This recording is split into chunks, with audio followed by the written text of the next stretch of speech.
If you're shopping for wet dry vacs and comparing different brands, all the information that you're going to really want to see is not going to be on the front of the box, but more or less on the back of the box. There's some really important information here to look at, especially when you're comparing certain models. Let me walk you through some of it.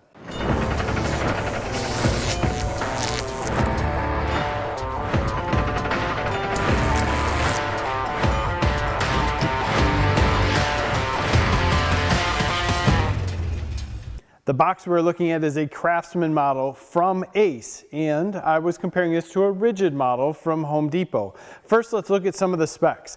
Peak horsepower, 6.0. That is physically impossible with a 15 amp 120 volt plug. So whenever you see the peak horsepower here, that's a number that you can look at, but it's really not a tangible number. You'll always see a star or some sort of notes next to it. Air volume, up to 160 CFM. Anytime we see up to, we know that we're really not getting 160 CFM. The hose length here, 7 feet. The hose diameter, 2.5 inches. The tank capacity, 12 gallons, but then we have a little star next to it, and it's going to tell us that it's going to be based off of different contents, filters, all kinds of things. And then the weight of this unit is 18 pounds. But what we really want to look for down here, product manufactured by Emerson Tool Company out of St. Louis, Missouri. Right here, Emerson. Emerson makes this Craftsman model. They make Workshop Vac, which is something you can buy online, and they also make the Ridgid vacuums that are sold at the Home Depot. So once we know the company that manufactures this tool, we're able to more easily go out, compare the specs to the similar ones that are out there, and compare the prices between different stores to see where we can get the better deal. I'm very comfortable with Emerson wet dry vacs. I have a Workshop Vac model sitting over there in the corner that's a few years old. I absolutely love it. It's a little bit larger than what I'm looking for at this point in time. That's why I picked up this Craftsman. I like the service I get at Ace. The people there are a little bit better, at least at customer service, than the Home Depot. And this guy's got a 3-year warranty, and I know that they'll stand behind it. Let's dive into this box and see what we got. My assumption might be incorrect, but I'm assuming that there is not going to be a lot of assembly here, but let's take a look at the parts and pieces just to see what we're going to get.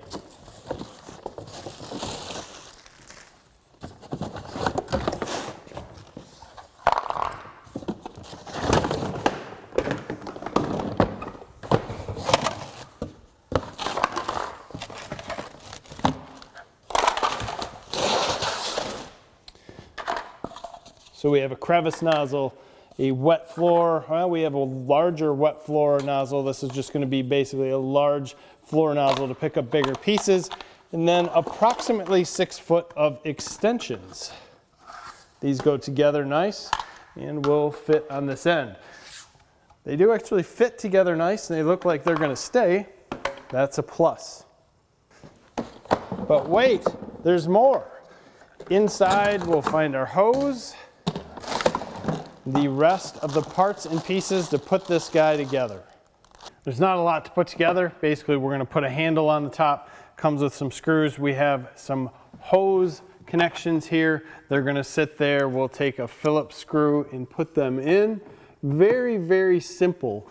This is going to take minutes. I'm sure I don't need to bore you with this, but if you're wondering what else has to happen, we're going to put on the caster wheels on the bottom. The best way to install the caster wheels is with a dead blow hammer or rubber mallet. Set it into place. You don't have to hit it hard, but it will pop down in. It's a lot better than pushing it into place and hoping that it'll just drop in. Some of them go easy, but it's real simple. Just to lightly tap it, put them down, and then all you have to do is lift the vacuum up slightly, slide them into place, and you're done.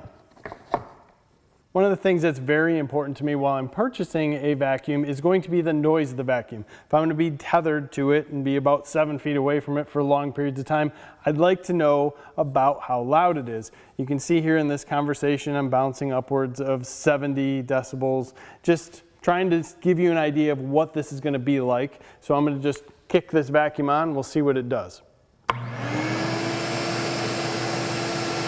So it's hard to tell over the mic, but reality is that it's not much more loud than a normal conversation.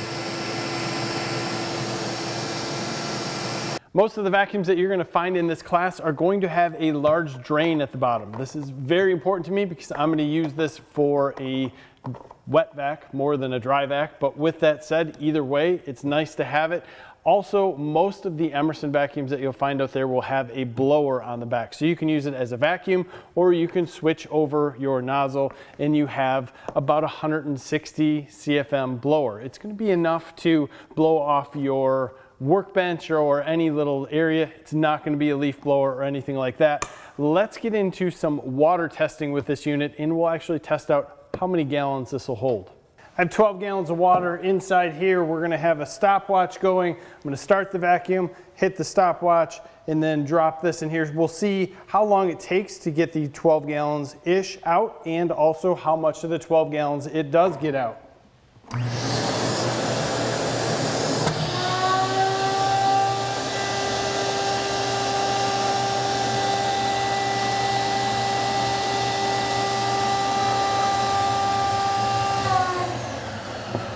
And it turned off at 15 seconds. We are overflowing out the back there. I think that's worth seeing. Came out the hose, and we're also coming out the line for the cord. We have a lot of water in there. Let's take a look. 14 seconds is definitely not bad. We have a lot of water coming out of this hose area here. It's obviously full.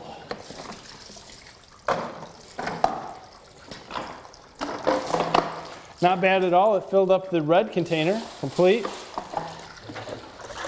We have about a gallon left over-ish, maybe a little under. So not bad. Definitely an 11-gallon container. So in that test, we picked up approximately 11 gallons worth of water in about 14 seconds. You can do the math on that, but we also seen one of the downsides to this vacuum because this hose plugs into the lower canister. So when you get the canister full, it's also going to have this hose full, and when you go to pick it up and move it around, you're going to spill some out of that canister into this hose. The hose is not above the canister or above the stop ball. So if you do fill this up with 11 gallons of water, you have to pick it up or roll it out or use the drain plug on the bottom. You're not going to want to tilt it at all because anything that's in there will come out this hose. Now, speaking of this hose, the cool part that I liked about this hose is that it has ends that are kink resistant. You can see we can basically put this right into a circle. We're not going to get a kink no matter what we do. And that's going to be on both ends of this hose. Now you can see here that it's a little bit tighter of a wrap, and then it opens up. Now if we do the same kink to the outside, we get to a point where the hose will actually kink. So we'll bend it, bend it, bend it, kink. Which you won't get that in the high stress areas, which is going to be the end on the vacuum and the end that you're going to use to pick things up. We have a variety of stones here. Let's just see how well this vacuum will pick them up.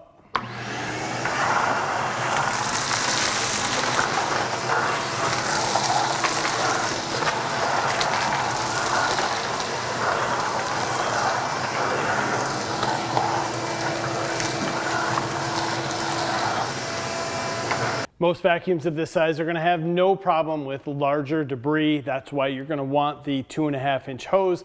Some people can complain that that's too large of a hose for them to hang on to and they don't have anything else.